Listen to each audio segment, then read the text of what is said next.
விகி pros கோச்சார prediction தோழிகளுக்கு அன்பு வணக்கங்கள். விருச்சிக ராசிக்காரங்களுக்கு மார்ச் 2ஆம் தேதியிலிருந்து மார்ச் 8ஆம் தேதி வரைக்கும் எந்த மாதிரியான கோச்சார நிலைகள் 2026 இருக்குன்னு பார்த்தீங்கன்னா, உங்களுடைய பாக்கியாதிபதி கிட்டத்தட்ட 10, 11, 12ஆம் இடத்தோட வரக்கூடிய ஒளியான சந்திரனாக இருக்கக்கூடிய அமைப்பு. இதில் என்ன ஒரு விஷயம் என்ன, வாரம் தொடங்கும் பொழுதே கிட்டத்தட்ட ஒளியான சந்திரனாகி உங்களுடைய ராசிநாதனை சுபத்துவப்படுத்தக்கூடிய அருமையான காலகட்டம். ராசிநாதனும் 9ஆம் அதிபதியும் 10ஆம் அதிபதியும் ஒருத்தருக்கு ஒருத்தர் சம்பந்தப்படக்கூடிய தர்மகர்மாதிபதி யோக அமைப்புகள் செயல்படக்கூடிய அமைப்பு. என்னங்க இது தர்மகர்மாதிபதி யோகம்? கிட்டத்தட்ட 9, 10ஆம் அதிபதி தங்களுக்குள்ள தொடர்பு கொண்டு ஒரு நல்ல அமைப்புகள் இருக்கக்கூடிய தன்மைகள். இந்த தன்மையில வேலை தொழில் அமைப்புகள், பாக்கிய அமைப்புகள், அப்படியே தடங்கலான விஷயங்கள், விரயத்தால அப்படியே டல்லா இருக்கிறாங்க ஒரு வருஷம் அப்படின்ற கூடிய இருந்து வந்த நிலைகள் கூட இப்பொழுது படிப்படியாக சரியாகக்கூடிய அமைப்பு தான்.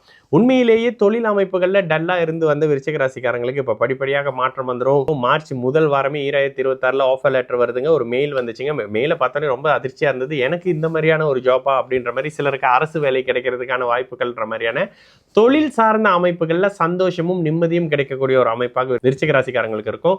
தொழில் மாற்றத்துக்கான ஒரு நல்ல தொடக்கமான ஒரு காலகட்டமாகவே இந்த மார்ச் முதல் வாரம் சகல தரப்பு விருச்சிக ராசிக்காரங்களுக்கும் இந்த 2026 முதல் வாரத்துல நிச்சயமாக இருக்கும்.